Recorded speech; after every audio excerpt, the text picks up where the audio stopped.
fairly well-known store here in Berlin, but it's split up into separate parts. Like, it's pretty much almost like 3 record shops in one. Like down here you have all like hip hop, soul, disco, jazz, and then in here you've got like a lot more like rock, pop, indie, synthwave, that kind of stuff. And then back there it's more dance stuff, house, techno, etc. So it's really like across the board. First, something by Ennio Morricone. Always interesting to hear some of his stuff. This is a soundtrack he did for the film called Rampage. Looking at this guy's expression and listening to it, it's a pretty dark film. This is, I guess, it's called Leftovers MF Doom thing, so I'm assuming this is kind of outtakes or tracks that didn't get put on the Food album, which is one of my favourite hip-hop albums actually. This is a really good album. This actually was playing in the shop when I came here yesterday. It's a new thing by Dammy the Fudgeman. This 80s banger by Sky.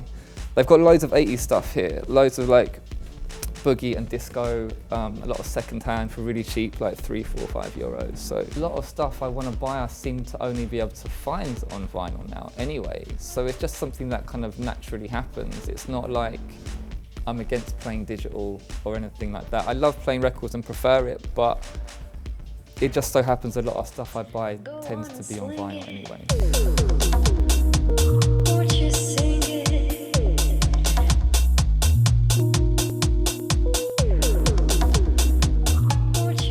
So yeah, this is Recordloft.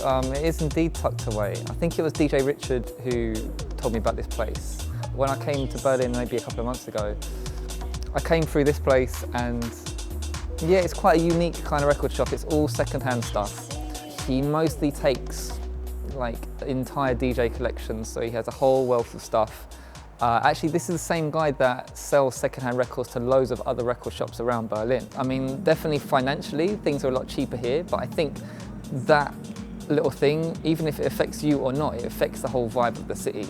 So people are less like concerned with making money and stressed out about paying the bills. I mean, a good example actually is the guy that runs this place.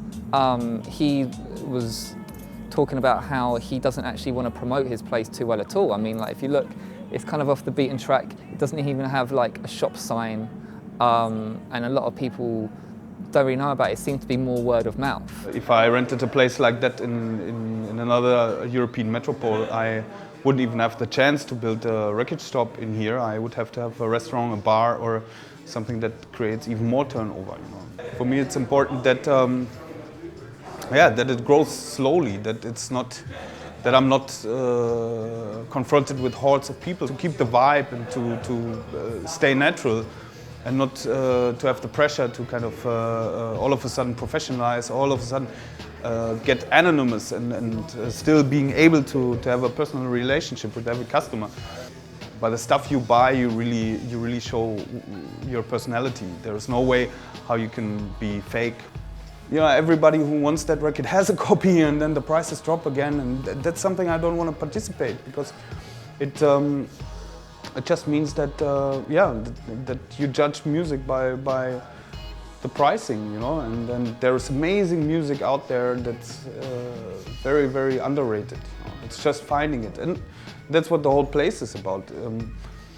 I'm really obsessed by this kind of library feeling, you know. This is the main thing.